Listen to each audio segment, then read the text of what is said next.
Hi, my name is Tunji Andrews. I'm CEO and co-founder at Awabah, a digital pension platform for self-employed Africans. And just in case you did not notice, I'm African too, a very proud one to be exact. And one of the peculiarities of being African is that across the continent, we share a lot of similarities, good and bad.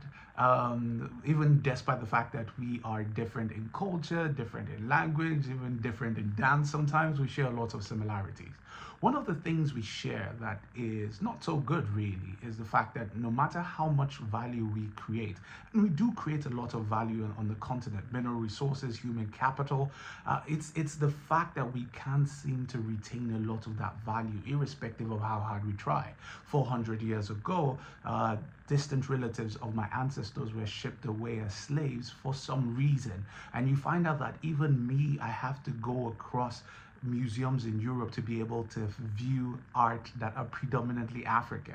Even people who are like my father and my father's mates, they worked all through their lives, very hard working, made a lot of money, but somehow they ended up retiring with very little value.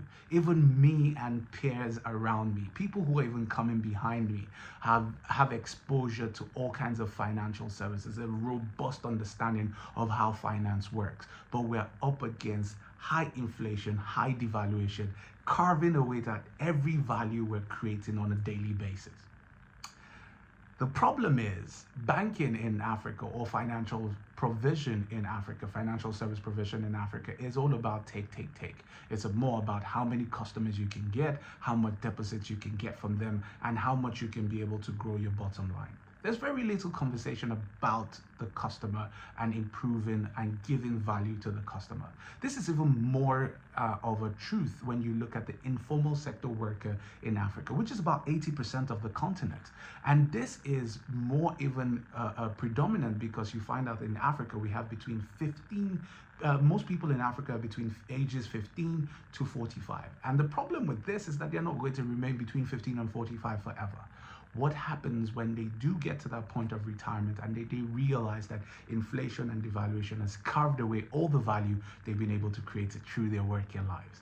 That is what we're trying to fix at Awabah. Not just providing financial services, but providing tailor-fit services to informal sector workers in Africa, which deliver value at the same time, help them grow from where they are to where they want to be, giving them the financial services at the place where they are in terms of demography, in terms of location, in terms of internet penetration, also getting them the financial services that they require to be able to get to where they need to get to. I want to tell you something that is very known across Africa. It's a term, it's a business term called no credit today, come tomorrow. It's usually used to deter people coming to ask for credit, basically people who are bad debtors.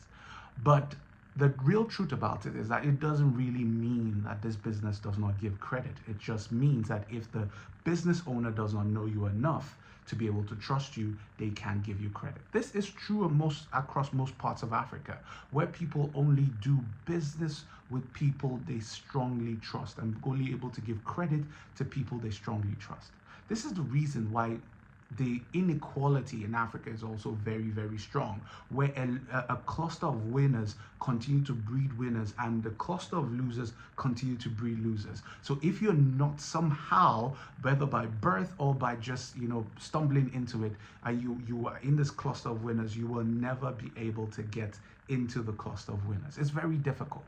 But what we're trying to build with Awabah is being able to give them that access to financial services that are fit for them, where we build upon micro pensions and put on top of it micro insurance, put on top of it micro loans, micro investments, micro savings, micro mortgages, to be able to build that robust financial services around informal sector workers, taking them from where they basically are, being able to save the little they can save today, taking them gradually to where they need to be. Awabah is 14 months old and we've been able to build this business to the point where we have 24,000 users, and of this 24,000 users, 47% of them are using micro pensions and micro insurance at the same time. After 3 months of using the products, you then get access to micro loans, and you then continue to build that way the financial services that are fit for purpose for informal sector workers.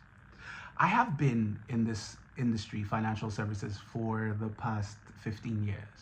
And one of the things I realized was that nobody was thinking of the informal sector worker in Africa. And I kept speaking to bankers, I spoke to the fintech businesses, and I just kind of realized that nobody wanted to do this. And there are two predominant reasons why nobody wants to do it. It's incredibly hard. I can't tell you how hard it is. But the second part is you really have to care about building this financial ecosystem, because while of course the upsides are huge, because in Nigeria alone you have 50 million informal sector workers who are working as today but have no retirement savings.